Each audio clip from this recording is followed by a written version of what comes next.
The historic format, I ended up making this deck as a completely free to build deck. So that way anyone can just join in and play with it. And the idea is it is a white-blue flying deck, and because of the alchemy format being the historic, we included Angel of Unity, because it's a just solid 2-drop 1/3 flyer with lifelink. And we make use of favorable wins, and cards like Lofty Denial, where we tax our opponent's spell by 4 for only 2, because we have flyers. Dovin's Veto, just the counterspell to everything. That's non-creature, and the opponent can't respond.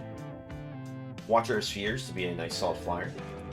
Empyrean Eagle, so that way we give all of our other creatures +1/+1 on that flying. And Winged Words is a draw spell, because it's cheaper if we have a flying creature. Like I said, this is a complete free-to-build deck. If you are new to the game, you can try this. Now, I say free-to-build. It's the fact that it's all commons and uncommons. So, none of the cards that are, restricted strictly to historic, you'll need to craft rares for, is what I was trying to say. Now, I do have an idea of some of the decks that are in the historic format, but I haven't been in here in a while, so I don't know how the meta has shifted.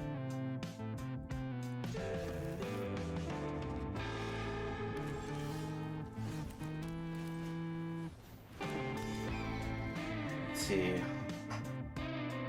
Seeing a World Tree right off the start is interesting.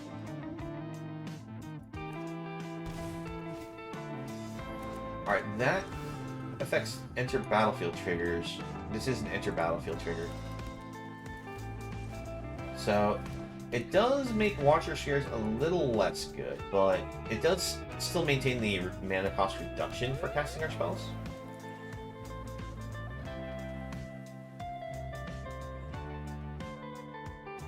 I primarily play Standard.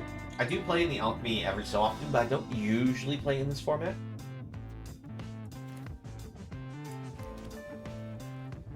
Let's go for the card draw. Oh, that's not good. Right, no attacks.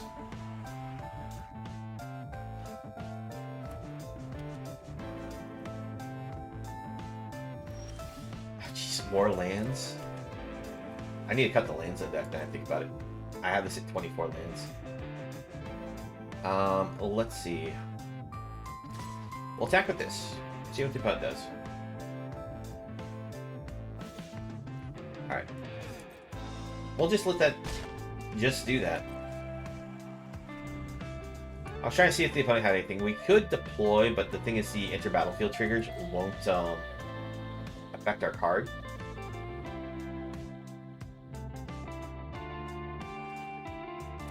Let's cycle this.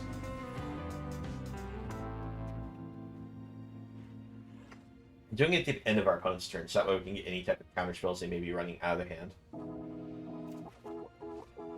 Oh my gosh. Are you serious?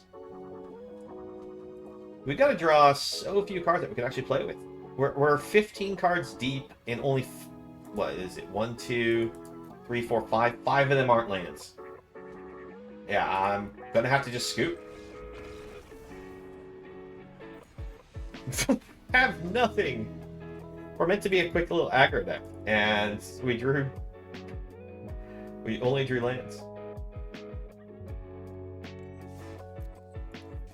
Alright, actually, I'm gonna make a quick adjustment to the deck.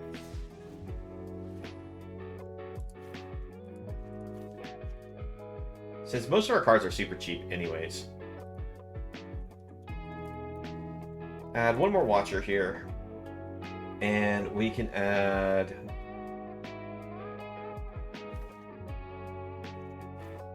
Alright, we'll do that. These aren't great flyers, but the nice thing about them is that you can use them to tap up to 2 creatures. So I like the combat trick from it.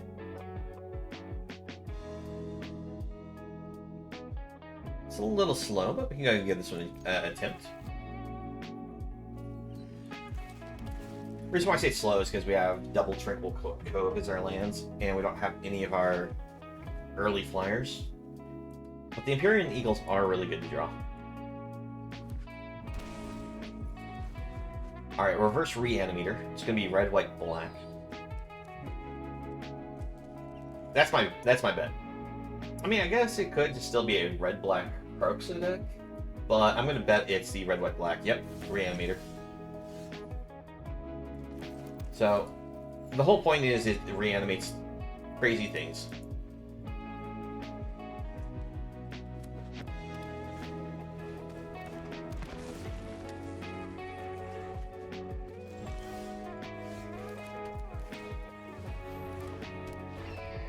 What's the turn that they can start playing the reanimation spell? Turn 4, I think?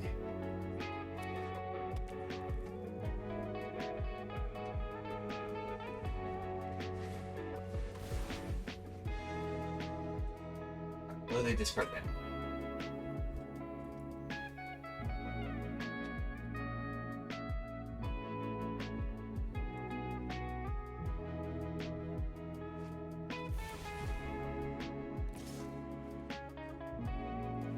I'll block. I know that they're trying to fill their graveyard, but I figure I might as well just go ahead and let them have that. We need lands. Alright. Oh no! That was too much of a gamble. Now we don't have Counterspell Magic up. Alright, and apparently they don't have their reanimation spell either, so we got lucky.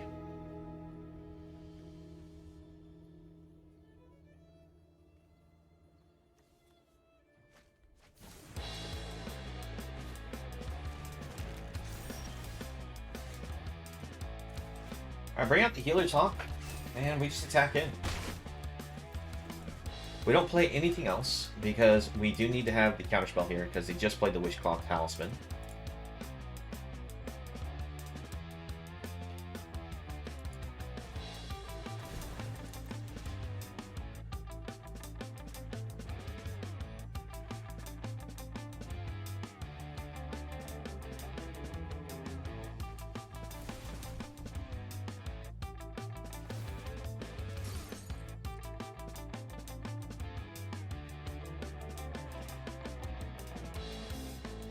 What do you get, opponent?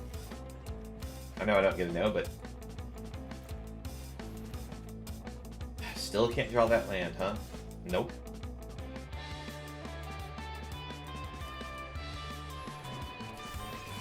I won't lie, I'm very tempted just to sacrifice, or give them the Wishclaw Talisman just so we can go fetch a land, but... At this point, we just hold on to these and we will win this game.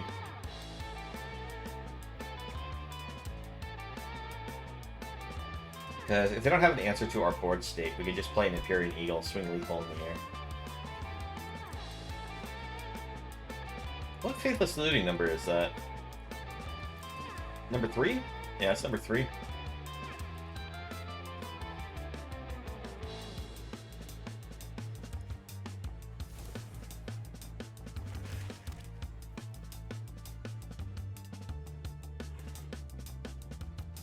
I wonder what they pumped, Oh, can't stay away. Okay.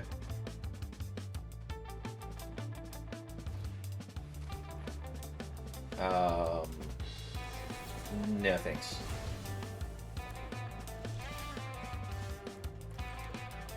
Alright, Empyrean Eagle? Lethal? Oh no, I'm one short. I'm one short. I can't do math. I shouldn't have done that. Now we gave the opponent a chance to actually stay in this.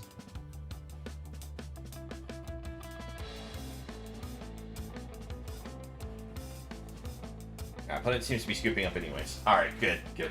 Because if the opponent had any type of sweeper, they could have been able to play it there, and that was a bad move for me to do what I did. Alright. This one's actually pretty good, because we do have the Siren Stormtamer here.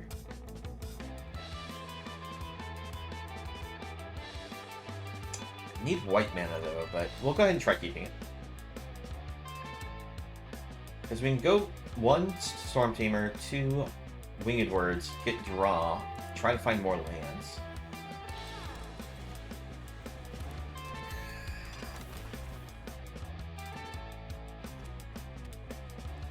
Oh no, don't burn it.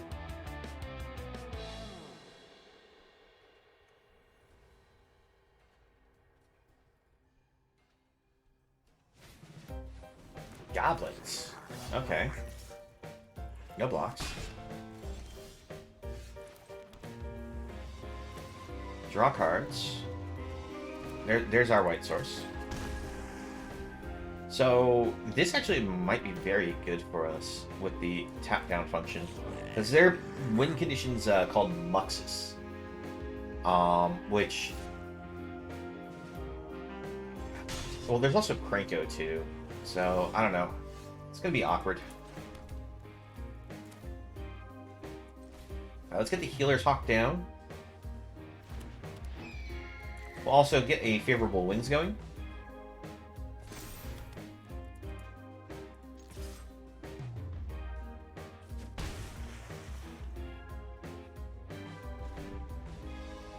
Next turn, we can bring up the Watchers of Spheres and be able to tap down 2 of their creatures. Wily Goblin. Alright, so that gives them a treasure token. It's actually such a good card. It was underrated back when it first came out. I'm surprised you're not attacking with the Javelineer here, because it does trade against the Healer's Hawk. Alright, let's get our Watcher of the Spheres down.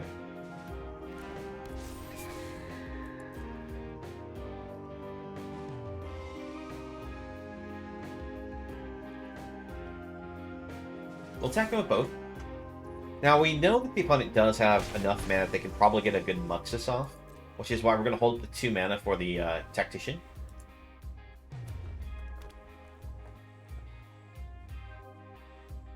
Because this allows them to sacrifice any of their goblins for red mana, and they have the treasure here as well.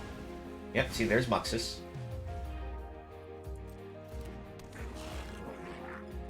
What do they hit? That's a pretty decent Muxus.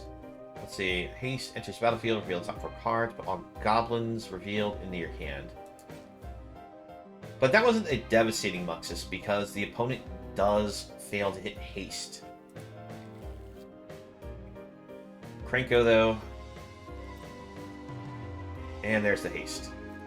Alright, so we have 1 turn left, I think, until we're dead. Let's see.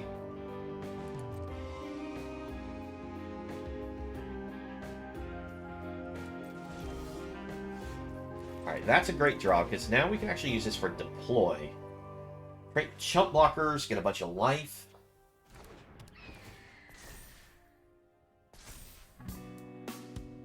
Let's see, 4, 5, 6, 7, 8, 9, 10. It's not lethal. But we'll go ahead and do it now.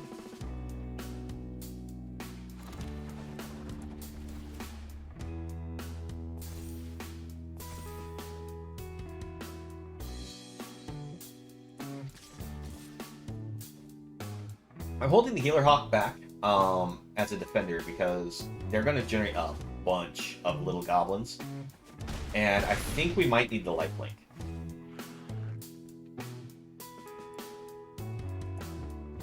I don't think the goblins have any way to create trample, so we should be good here.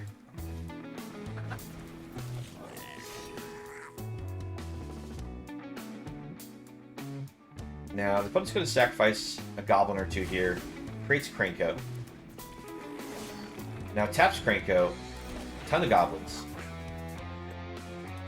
He doesn't get trample, right? It's supposed to be +1 until turn for each. Yeah, no. So we're good.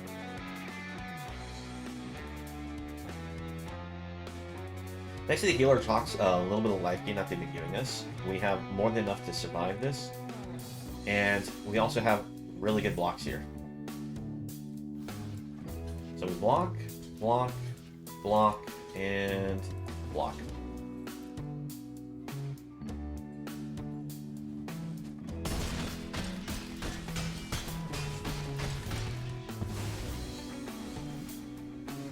Alright, we just attack in for lethal. There's a good showing of just how this budget deck works. 0 rares, took down goblins. I know goblins, for the longest time, was one of the top competitors in the historic format, so. Alright, this actually seems really good. We've got 2 of our favorable wins. We've got Healer's Hawk and Watcher. Alright, Alright, we are against the adventure deck or mono green. I'm not sure which it is off Seeing Love Struck Beast, but yeah, no, we take that.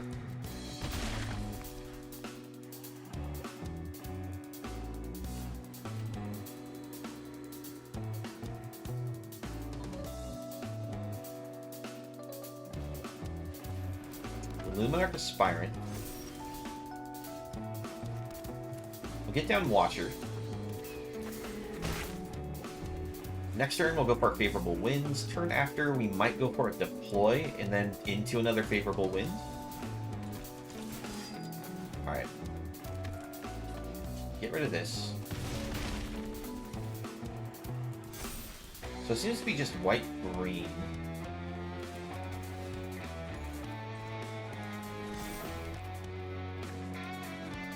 We'll attack with this. We hold that back to Healer's Hawk, because Healer Hawk can just keep killing the 1/1 that's left over from the attack here. Not block, kill it, keep Adeline from growing, and we'll get life. So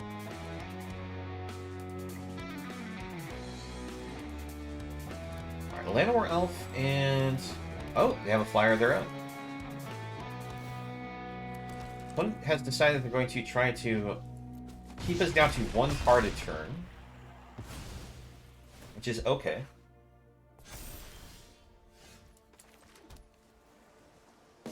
We'll pass it back to them. This way we can use Deploy, be able to double block with the 2 tokens that we generate to kill Adeline. Watcher Spheres will grow, we can block and kill the Archon if it goes in. Alright, we have to deploy now, though. Unfortunately, Thalia does say that we get taxed out of being able to do this right now. So we don't get to surprise the opponent.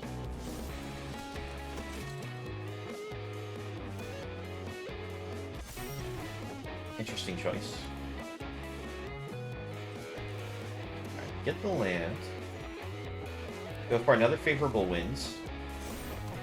Fortunately, that's our spell for the turn. We'll go ahead and attack in with Watcher. They can't block with the Archon, because they put the counter there.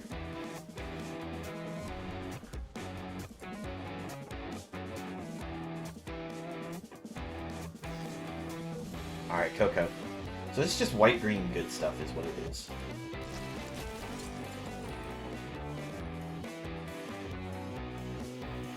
Oh no, not a Giant Slayer.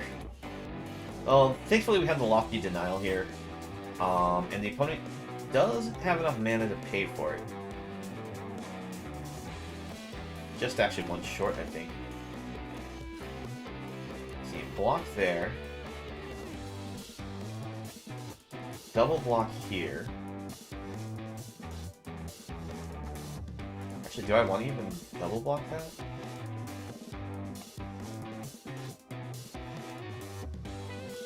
They're at 12, so if we attack all in the air, it's going to be 3, 6, 9 getting through.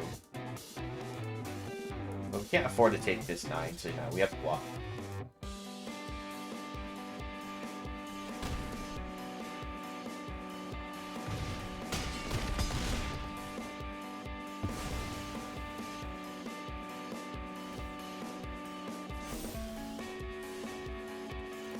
Empyrean Eagle, that's a great draw for us.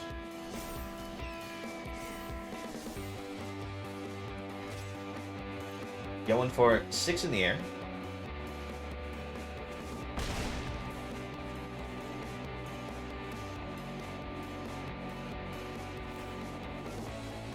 Alright, the ooze gets bigger and they get a little life back. Now, if they don't get a land, we can counterspell the Giant Slayer ability.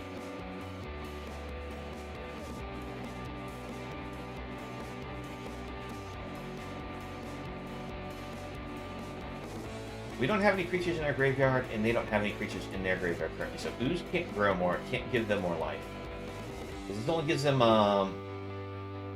yeah. So if it was a creature, is the only time when they get the life.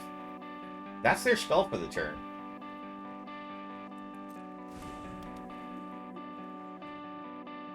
They can't play second spell because of the Archon here. But it may have forgot about that.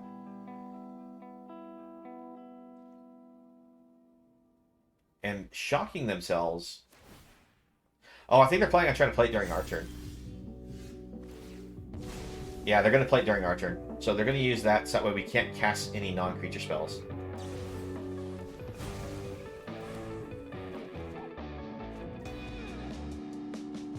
Alright, so Healer's Hawk. No attacks.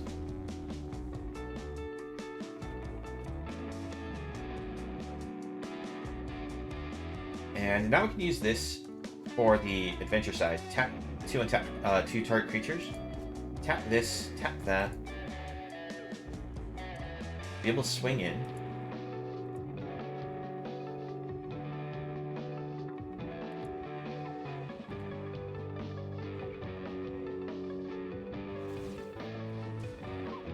That's fine.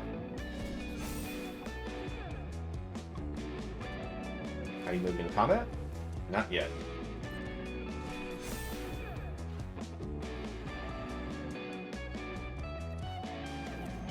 Alright. Tap and tap. Alright, we get there. Yeah, no, the opponent did do the right thing with Ranger Captain of Eos to try to prevent us from counterspelling them. And even still, we managed to get there thanks to the Ardenvale Tactician, our own adventure creature. Oh man, I know so many people did not like this card, but I always thought this thing actually had some good power.